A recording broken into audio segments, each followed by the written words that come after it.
हरे कृष्णा, राधे राधे। सबसे पहले आप सभी को चैत्र मास के कृष्ण पक्ष की पाप मोचनी एकादशी की ढेर सारी शुभकामनाएं। आज की वीडियो में आप सुनेंगे पाप मोचनी एकादशी की व्रत कथा। भगवान श्री हरि विष्णु के श्रीमुख से आमल की एकादशी की व्रत कथा और मातम्य सुनने के बाद धर्मराज युधिष्ठिर बोले, हे मधुसूदन, आपके श्रीमुख से फाल्गुन माह के शुक्ल पक्ष को आने वाली आमल की एकादशी की कथा और मातम्य सुनकर मैं तृप्त हो चुका हूँ और अब मैं चैत्र माह के कृष्ण पक्ष को आने वाली एकादशी के बारे में जानने को इच्छुक हूँ। इस एकादशी का क्या नाम है, इस एकादशी का क्या विधि और विधान है, इस एकादशी व्रत के करने से किस पुण्य फल की प्राप्ति होती है, इस एकादशी के व्रत में किन देवता का पूजन किया जाता है, यह सब मुझे विस्तार पूर्वक बताने की कृपा करे। इस पर भगवान श्री कृष्ण बोले, हे धर्मराज युधिष्ठिर, चैत्र माह के कृष्ण पक्ष को आने वाली एकादशी को पाप मोचनी एकादशी के नाम से जाना जाता है। इस एकादशी के व्रत के करने से मनुष्य के सभी पाप कर्म नष्ट हो जाते हैं। इस एकादशी व्रत के पुण्य फल के स्वरूप मनुष्य अपने अंतिम समय में मेरे परम धाम वैकुंठ लोक को प्राप्त होता है। अब मैं तुम्हें इस पाप मोचनी एकादशी की कथा सुनाने जा रहा हूँ, जो एक समय राजा मानदाता को महर्षि लोमस ने सुनाई थी, वही मैं आज तुम्हें सुनाने जा रहा हूँ। अतः तुम इसे ध्यान पूर्वक सुनो। एक समय की बात है, जब राजा मानदाता महर्षि लोमस के आश्रम में पहुंचे और उनका आशीर्वाद ग्रहण कर उनसे पूछने लगे। राजा मानदाता बोले, हे मुनिश्रेष्ठ, आप धर्म के गुहात्म रहस्यों की ज्ञाता हैं, अतः आप मुझे इस नश्वर संसार में मनुष्य के पापों का मोचन किस प्रकार हो सकता है, कृपया कर कोई ऐसा सरल और सहज उपाय बताइए जिससे मनुष्य के पापों से उन्हें मुक्ति मिल सके। महर्षि लोमस बोले, हे राजन, चैत्र माह के कृष्ण पक्ष को आने वाली एकादशी, जिसे पाप मोचनी एकादशी भी कहा जाता है, उसके व्रत के प्रभाव से मनुष्य के अनेकों पाप नष्ट हो जाते हैं। आज मैं तुम्हें उसी एकादशी की कथा सुनाने जा रहा हूँ, अतः तुम इसे ध्यान पूर्वक मन लगाकर सुनो। प्राचीन समय में एक चैत्र नामक वन हुआ करता था। उसमें देवलोक की अप्सराएं किन्नरों के साथ विहार किया करती थी। इस वन की खासियत यह थी कि यहाँ सदैव वसंत का मौसम बना रहता था, अतः यहाँ विभिन्न प्रकार के सुगंधित पुष्प हमेशा खिले रहते थे। कभी गंधर्व कन्याएं यहाँ विहार किया करती थी, तो कभी देवेंद्र अपने अन्य देवताओं के साथ यहाँ क्रीड़ा करने आया करते थे। उसी वन में मेधावी नामक एक ऋषि भी थे, जो सदैव अपनी तपस्या में लीन रहा करते थे। वे परम शिव भक्त थे। एक दिन मंजुगोसा नामक एक अप्सरा ने ऋषि मेधावी को मोहित कर उनकी निकटता का अनुचित लाभ उठाने की चेष्टा की, इसलिए वह कुछ दूर पर बैठ हाथों में वीणा धारण कर मधुर गान गाने लगी। उसी समय परम शिव भक्त महर्षि मेधावी को स्वयं कामदेव भी जीतने का प्रयास करने लगे। कामदेव ने अब उस सुंदर अप्सरा के भूर का धनुष बनाया, कटाक्ष को उनकी प्रत्याशा बनाई और उनके नयन रम्य नेत्रों की अप्सरा मंजुगोसा का सेनापति बनाया। इस तरह कामदेव अपने शत्रु भक्त को जीतने को तैयार हुए। उस समय महर्षि मेधावी भी अपनी युवा अवस्था में थे। उनका शरीर भी काफी हष्ट पुष्ट था। उन्होंने अपने शरीर पर यज्ञोपवीत और दंड धारण किया हुआ था। उनकी छवि दूसरे कामदेव के समान प्रतीत हो रही थी। यहाँ कामदेव से वशीभूत होकर अप्सरा मंजुगोसा ने अपनी मधुर वाणी से धीरे धीरे वीणा पर मधुर गान शुरू किया। उस मधुर गान से प्रभावित होकर महर्षि मेधावी भी अप्सरा मंजुगोसा के मधुर स्वर और अनुपम सौंदर्य पर मोहित हो चुके थे। अब अप्सरा मेधावी ऋषि को कामदेव से पीड़ित जानकर उन्हें आलिंगन करने लगी। यहाँ महर्षि मेधावी भी अप्सरा मंजुगोसा के सौंदर्य से मोहित होकर शिव तत्व और रहस्य को भूल गए और कामवास अप्सरा के साथ रति क्रीड़ा में मग्न हो गए। काम के अधीन होकर महर्षि मेधावी को समय का कोई ज्ञान न रहा और वह दिन और रात्रि भूलकर काफी समय तक काम क्रीड़ा में मग्न रहने लगे। बहुत समय काम क्रीड़ा में व्यतीत करने पर अप्सरा मंजुगोसा महर्षि से बोली, हे ऋषिवर, मुझे यहाँ आए काफी समय व्यतीत हो गया है, अतः अब मुझे स्वर्गलोक जाने की आज्ञा दीजिए। किंतु काम के वशीभूत हुए मुनि मेधावी ने अप्सरा की बात सुनकर कहा, हे मोहिनी, अभी तुम संध्या वेठा को तो आई हो, कल प्रातः काल होते ही चली जाना। महर्षि के ऐसे वचनों को सुनकर अप्सरा उनके साथ फिर से रमन करने लगी।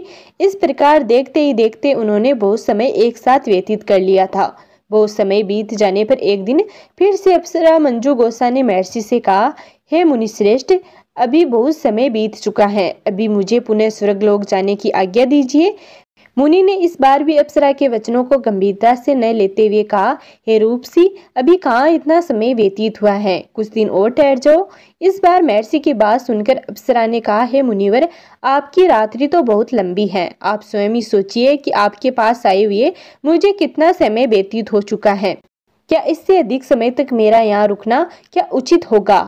अप्सरा की बात सुनकर मुनिवर को अब समय का बोध होने लगा था।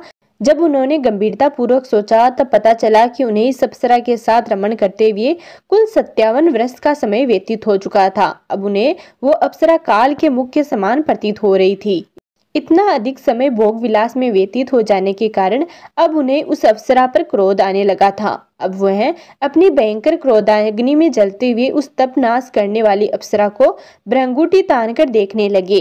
अधिक क्रोध के कारण उनके अधर कांपने लगे और इंद्रियां बेकाबू होने लगी। क्रोधवश थरथराते हुए स्वर में उन्होंने उस अप्सरा से कहा, हे तपनाशिनी, मेरे तप को भंग करने वाली दुष्टा, तू महापापिनी और दुराचारिणी है। तुझ पर धिक्कार है। जा, मैं तुझे श्राप देता हूँ कि तू अब से पिशाचनी का जीवन व्यतीत करेगी। मुनि द्वारा दिए हुए श्राप के कारण अप्सरा पिशाचनी बन गई। खुद को पिशाचनी योनि में देख व्यतीत होकर मुनि से याचना करते हुए बोली, हे मुनिवर, मुझ पर दया कीजिए, अपना क्रोध त्याग कर मुझ पर प्रसन्न होकर मुझे इस श्राप से मुक्ति पाने का कोई उपाय बताइए।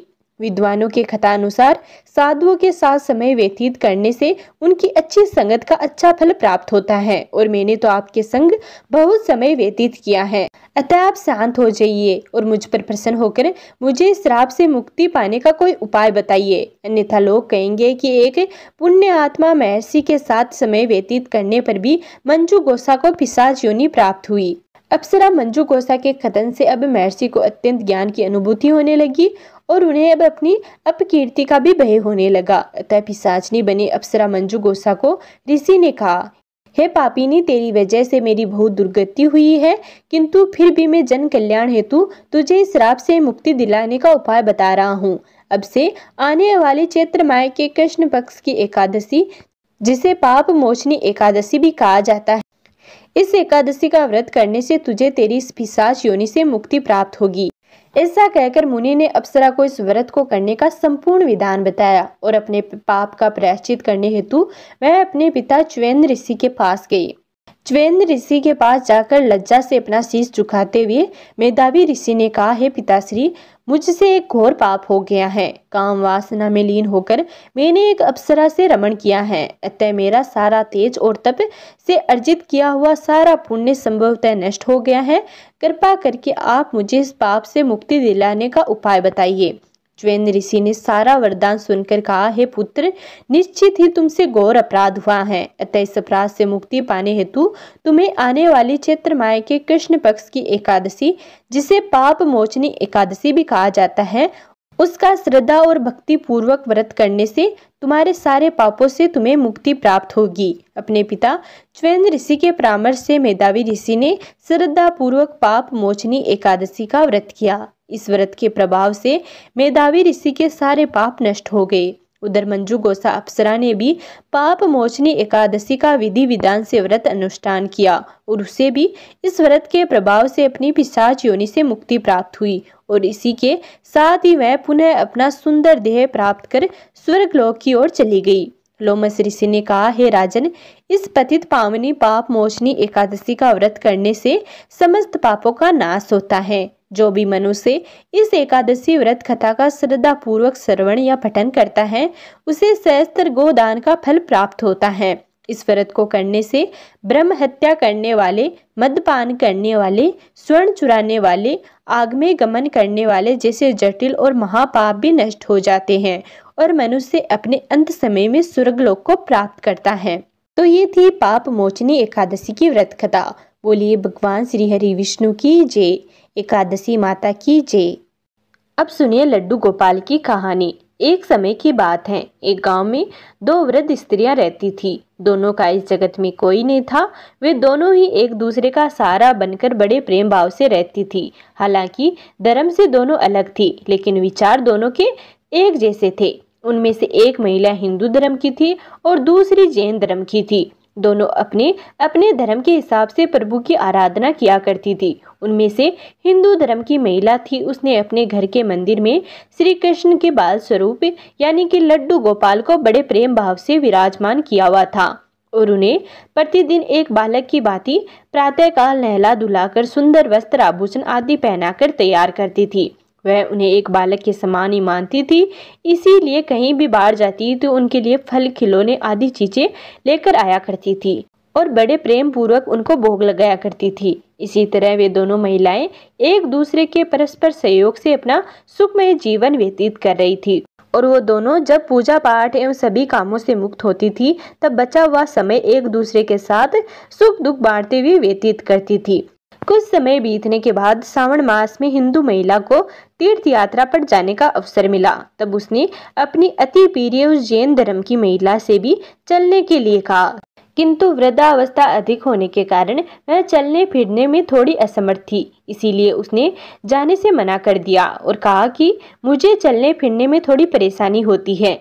इसीलिए उसने जाने से मना कर दिया और कहा कि मुझे चलने फिरने में परेशानी होगी, इसी कारण तुम्हें भी तीर्थ यात्रा में विघ्न रहेगा। तब वो हिंदू महिला उदास मन से तीर्थ यात्रा पर अकेले ही जाने के लिए तैयार हो गई और जाते वक्त उसने उस जैन महिला से कहा कि सखी, मैं 1 माह के लिए तीर्थ यात्रा पर जा रही हूँ। मेरे आराध्य श्री कृष्ण बाल स्वरूप यानी कि लड्डू गोपाल का ध्यान रखना, उन्हें बिल्कुल एक बालक की तरह स्नेह देना, प्रतिदिन स्नान आदि कराकर सुंदर वस्त्र आभूषण पहनाकर भोग लगाना। उस जैन महिला ने सब बातें सुनी और बोली कि हाँ सखी, तुम चिंता मुक्त होकर तीर्थ यात्रा को जाओ, मैं तुम्हारे लड्डू गोपाल का भली भांति ध्यान रखूंगी। इतनी सब बातें बताकर वह महिला तीर्थ यात्रा को निकल गई और जैन महिला ने सारा कार्यभार अपने सानिध्य में ले लिया और बड़े उत्साह और उमंग के साथ सुबह उठकर खुद नित्य क्रम से निवृत्त होकर लड्डू गोपाल के स्नान की तैयारी में लग गई। उसके बाद जब वह लड्डू गोपाल को नहलाने लगी तो उस महिला की नजर लड्डू गोपाल के पांव की तरफ पड़ी तो वह दंग रह गई, क्योंकि उनके पैर मुड़े हुए थे। उसे लगा कि उसकी वजह से उनके पांव टेढ़े हो गए हैं। इसका मुख्य कारण यह था कि उस महिला ने जब भी लड्डू गोपाल को देखा था वस्त्रों एवं आभूषणों से सुसज्जित देखा था। वो इस बात से अनजान थी कि लड्डू गोपाल घुटनों के बल पर बैठे हुए थे, उनका बाल स्वरूप ही ऐसा है। मैं बहुत परेशान हो गई और सोचने लगी कि मैं अपनी सखी से क्या कहूँगी। उसने इतने विश्वास के साथ मुझे ये जिम्मेदारी दी थी और मैंने लड्डू गोपाल की देखभाल सही से नहीं की। यह सब सोचकर वह चिंतन में बैठी थी कि उसे याद आया कि उसकी सखी ने कहा था कि लड्डू गोपाल सिर्फ एक प्रतिमा नहीं बल्कि जीवित होते हैं। बस फिर क्या था, उसने निश्चय किया कि वह प्रतिदिन उनके पैरों की मालिश करेगी और वह दिन में कई बार ऐसा ही करने लगी। और जैसा कि श्री कृष्ण का स्वभाव है, वह है ही इतने दयालु दयानिदान, उसे वृद्ध महिला की इस नादान भक्ति से वशीभूत होकर उन्होंने उस पर अपनी अपार कृपा लुटा दी। और एक दिन वह महिला रोज की भांति प्रातः काल उठकर लड्डू गोपाल को नहलाने का प्रबंध कर रही थी कि उसकी नजर उनके पैरों पर पड़ी और उसने देखा कि लड्डू गोपाल के पैर ठीक हो गए। और यह सब देखकर वह वृद्ध महिला खुशी से फूली न समाई और ये सारा वृतांत सुनाने के लिए अपनी सखी का बेसब्री से इंतजार करने लगी। कुछ समय पश्चात जब वह हिंदू महिला तीर्थ यात्रा पूर्ण करके वापस आई तो सबसे पहले वो अपने लड्डू गोपाल के दर्शन को लल्लाई थी और जैसे ही उसने लड्डू गोपाल को देखा तो आश्चर्य में पड़ गई। उसने देखा कि लड्डू गोपाल खड़े हुए थे। उसने सोचा कि शायद ये उनके लड्डू गोपाल नहीं हैं और अपनी सखी के पास जाकर ये सब पूछा। तब उस जैन धर्म की महिला ने सारा वृतांत उसे सुनाया। उसकी बातें सुनकर हिंदू महिला समझ गई कि ये सारा खेल उस मुरलीधर कृष्ण कन्हैया का है और दौड़ी दौड़ी लड्डू गोपाल के पास पहुंची और उनके चरणों में गिरकर बोली, हे मेरे कन्हैया, हे मुरलीधर, आपकी दया की कोई पराकाष्ठा नहीं है, आपकी कृपा का कोई सानी नहीं है। और फिर उस जैन वृद्ध महिला से बोली कि हे सखी, तू धन्य है, तुझ पर श्री कृष्ण की ऐसी कृपा हुई है जो कोई कभी सोच भी नहीं सकता है। तुझे नहीं पता कि हमारे लड्डू गोपाल के पांव तो ऐसे ही थे, क्योंकि उनका ये बाल स्वरूप बैठी हुई मुद्रा में है, लेकिन तेरी भक्ति ने उनके इस स्वरूप को बदल दिया, उनके पैर सीधे कर दिए। तो ये थी लड्डू गोपाल की भक्ति की कहानी। बोलो लड्डू गोपाल की जय, कृष्ण कन्हैया की जय। अब जानिए पाप मोचनी एकादशी की पूजा विधि के बारे में। एकादशी वाले दिन सुबह जल्दी उठकर स्नान आदि से निवृत्त होकर व्रत का संकल्प ले। इसके बाद सबसे पहले पूजा स्थल को साफ करके इस स्थान पर एक चौकी स्थापित करें और इसे गंगाजल छिड़ककर पवित्र करें। इसके बाद चौकी पर एक पीला वस्त्र बिछाए। इस चौकी के दाईं ओर एक दीपक प्रज्वलित करें। चौकी के सामने एक साफ आसन बिछाकर बैठ जाए। जलपात्र से अपने बाएं हाथ से दाएं हाथ में जल लेकर दोनों हाथों को शुद्ध करें। अब स्वयं को तिलक करें। अब चौकी पर अक्षत के कुछ दाने आसन के रूप में डालें और इस पर गणेश जी को विराजित करें। इसके बाद चौकी पर भगवान विष्णु की प्रतिमा या तस्वीर जो भी आपके पास हो उसे स्थापित करें। अब स्नान के रूप में एक जलपात्र से पुष्प की सहायता से जल लेकर भगवान गणेश और भगवान विष्णु पर छिड़के। भगवान गणेश को हल्दी, कुमकुम, अक्षत और चंदन से तिलक करें। इसके बाद वस्त्र के रूप में उन्हें जनेऊ अर्पित करें। इसके बाद पुष्प अर्पित करके गणपति जी को नमस्कार करें। भगवान विष्णु को रोली चंदन का तिलक करें। कुमकुम, हल्दी और अक्षत भी चढ़ाए। अब ओम नमो भगवते वासुदेवाय मंत्र का जप करते हुए श्री हरि को पुष्प, जनेऊ और माला अर्पित करें। भगवान विष्णु को पंचामृत में तुलसी दल डालकर अर्पित करें। क्योंकि भगवान विष्णु को तुलसी अति प्रिय है, इसलिए भगवान विष्णु के भोग में तुलसी को अवश्य शामिल करें, क्योंकि भगवान विष्णु तुलसी के बिना अपना कोई भी भोग ग्रहण नहीं करते हैं। आपको इस बात का जरूर ध्यान रखना है कि भगवान गणेश को तुलसी अर्पित न करें। इसके बाद भोग में मिठाई और ऋतु फल अर्पित करें। इसके बाद विष्णु सहस्त्र नाम या श्री हरि सर्वोत्तम का पाठ करें। अंत में भगवान विष्णु की आरती करें। अब सभी लोगों में भगवान को चढ़ाया गया भोग प्रसाद के रूप में वितरित करें। इस दिन किसी जरूरतमंद को अपनी क्षमता के अनुसार अन्न दान या वस्त्र दान अवश्य करें। यह दान आप किसी व्यक्ति के साथ ही पशु को भी कर सकते हैं, क्योंकि दीन बंधु दीनानाथ कण कण में विद्यमान है। आप गौशाला जाकर गौ माता को भी चारा खिला सकते हैं। इसके अलावा आप अन्य पशुओं को भी खाना खिला सकते हैं। इस प्रकार दान पुण्य करते हुए हरि नाम के जाप के साथ अपना दिन व्यतीत करें। तो ये था आज का वीडियो। उम्मीद करते हैं आपको जरूरी पसंद आया होगा। यदि आपने अभी तक हमारे चैनल को सब्सक्राइब नहीं किया है तो प्लीज़ सब्सक्राइब कर ले